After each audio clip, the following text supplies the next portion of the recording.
उन्होंने जीत गया है। मैं आपके माध्यम से पूरा धर्मनगरवासी को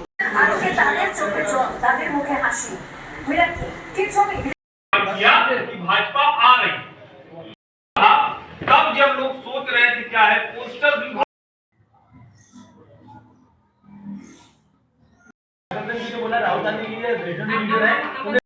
আমরাই পরিশ্রম করেছি এরকম নয়। এবারে পশ্চিমবঙ্গের যে নির্বাচনটা ছিল এটা দেশের জনতা বনাম মমতা ছিল।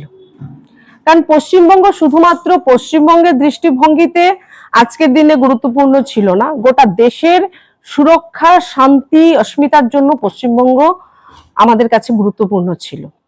যেভাবে অনুপ্রবেশ পশ্চিমবঙ্গে বেড়ে যাচ্ছিল, এই দেশের খাদ্য শিক্ষা স্বাস্থ্য আমরা যারা দেশের নাগরিক আমাদের অধিকারের ওপর যেভাবে ওপার থেকে অনুপ্রবেশকারীরা এসে ভাগ বসাচ্ছিল এবং যারা ভারত বিরোধিতা করছে ওপার থেকে বাংলাদেশের ঘাঁটি থেকে যারা ভারত বিরোধিতা করে যাচ্ছিল, যেভাবে মমতা ব্যানার্জি এবং তৃণমূল কংগ্রেস তাদের জন্য গোটা পশ্চিমবঙ্গের দরজা খুলে দিয়েছিল, তার জন্য এটা খুব বিপজ্জনক হয়ে দাঁড়িয়েছিল আমাদের দেশের সুরক্ষার জন্য আগামী দিন।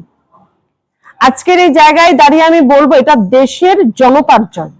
এটা পশ্চিমবঙ্গের নির্বাচন এবার তৃণমূল বনাম বিজেপি নয়, এটা ভারত বনাম ভারত বিরোধী শক্তির লড়াই ছিল। আরো বিশেষ করে আমি বলতে চাই বিগত 15 বছর কাটমানি শিক্ষা স্বাস্থ্য সুরক্ষা স্বাভিমান প্রতিটি জায়গায় যেভাবে দুর্নীতি হয়েছিল পশ্চিমবঙ্গে, তার বিরুদ্ধে এটা আমাদের লড়াই ছিল। মহিলা সুরক্ষা আমরা দেখেছি যে এবার আমি বলেছিলাম সেদিনও যে এবার মমতার বিরুদ্ধে বাংলার কোটি কোটি অভয়া এবার কিন্তু এই নির্বাচনে প্রতিদ্বন্দ্বিতা করেছে। এবার মহিলাদের সুরক্ষারও প্রশ্ন ছিল যে একজন মহিলা মুখ্যমন্ত্রী হওয়া সত্ত্বেও বাংলায় যেভাবে মহিলাদের উপর বর্বরোচিত আক্রমণ বিগত 1 দশকে আমরা দেখলাম, সে জায়গায় পরিত্রাণ পাওয়া খুব দরকার ছিল। দুর্নীতি, মহিলা সুরক্ষা, আমাদের রাষ্ট্রের সুরক্ষা যেভাবে বিপদগামী হয়ে দাঁড়িয়েছিল, তারই বলবো যে পরিণাম আজকে ভারতীয় জনতা পার্টির এই বিপুল বিশাল জয়।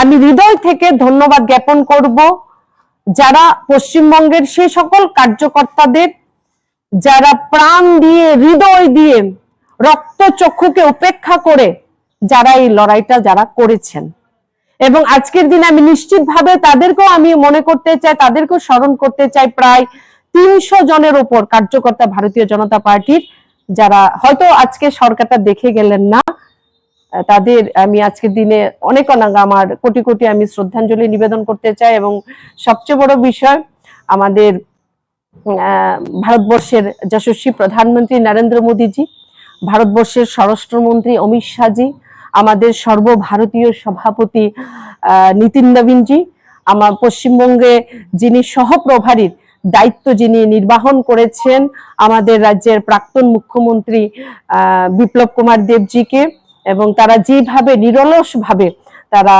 বাংলাকে যে আজকে পরিশ্রম করে যেভাবে আজকের এই জায়গায় নিয়ে এসেছেন, তাদেরকেও আমি হৃদয় থেকে অনেক অনেক ধন্যবাদ এবং শুভেচ্ছা জ্ঞাপন করি।